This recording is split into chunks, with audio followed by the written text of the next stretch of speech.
Hi hello welcome to our channel Siri vlogs. ఈరోజైతే మన ఛానల్లో సున్నుండ రెసిపీ చూపించబోతున్నానండి.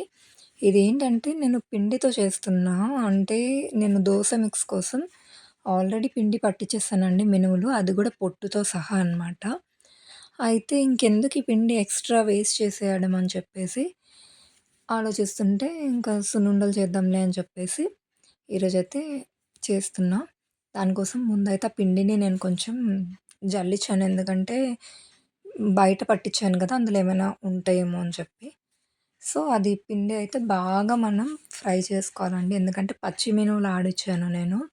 అది దేనికోసం అంటే దోస మిక్స్ కోసం. ఇప్పుడు అందులో కొంచెం బియ్యం పిండి గూడా ఒక 3 స్పూన్స్ బియ్యం పిండి వేశాను. అది కూడా వేసి బాగా కలుపుకోవాలి.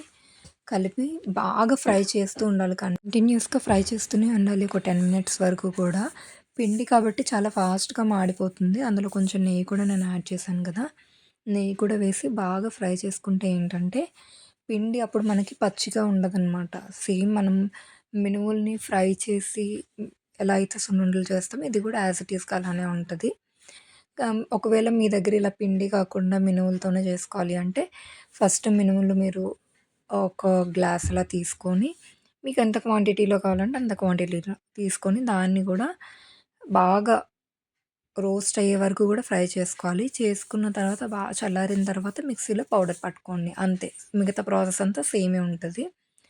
ఇప్పుడు షుగర్ సేమ్ మనం ఎలా అయితే తీసుకున్నామో 2 కప్స్ పిండి తీసుకున్నా నేను. దానికి నేను 1 ½ కప్ మాత్రమే తీసుకున్నా షుగర్. కొంచెం తక్కువ తింటాం మేము షుగర్, అందుకని కొంచెం తక్కువ తీసుకున్నా. మీరు షుగర్ ఎక్కువ తినేవాళ్ళుంటే 2 కప్స్‌కి 2 కప్స్ తీసుకోండి. పర్ఫెక్ట్‌గా సరిపోతది. అందులో కొంచెం ఎలైచీ పౌడర్ కూడా నేను వేస్తున్నాననమాట. అది ఇంట్లో పట్టింది. సో, అందుకనే కొంచెం జల్లిచ్చేసి వేసాను. సున్నుండలకి అలా ఉంటే బావుండదు కదా! అందుకని. నెయ్యి గూడా మనకి నెయ్యి ఇంత అంత అని ఏముండదండి. మనకి కలిపి ఉండ చుట్టేటప్పుడు ఎంతలా సరిపోతది అనుకుంటే అంతలా యాడ్ చేసుకోవచ్చు. సో, అందుకనే ఫస్ట్ అయితే కరిగించి పక్కన పెట్టుకోండి. మీరు కలుపుతూ ఎంత అడ్జస్ట్ చేసుకోవాలంటే అంత చేసుకోవచ్చనమాట. నెయ్యి కొంచెం ఎక్కువ వేసుకున్నా పర్వాలేదండి. ఎందుకంటే అవి నెయ్యి ఎక్కువ ఉంటేనే బావుంటది. కొంచెం లడ్డూలు చుట్టేటప్పుడు కొంచెం పల్చగా అనిపించినా మనకి, ఆ తర్వాత ఏంటంటే అవి నెయ్యి గడ్డ కట్టేస్తది కదా మనకి. సో, అవి గూడా గట్టిగా అయిపోతాయనమాట. సో, అలాంటి వరీస్ ఏం పెట్టుకోకండి. నెయ్యి కొంచెం ఎక్కువే వేసుకోండి టేస్టీగా ఉంటాయి. ఇలా అవన్నిటిని కూడా మంచిగా ఉండల్లా చుట్టేసుకోండి. సున్నుండ మనం ఏంటంటే ఎక్కువ గట్టిగా ప్రెస్ చేస్తూ చుట్టాల్సిన అవసరం అయితే లేదు. ఎందుకంటే నెయ్యి కాబట్టి అవే గట్టి పడిపోతాయి. మామూలుగా అలా తేలిచ్చి చుట్టినా సరే రౌండ్‌గా సరిపోతుంది. నేను అన్నిటిని అయితే ఇలా చుట్టేసుకుంటున్నా.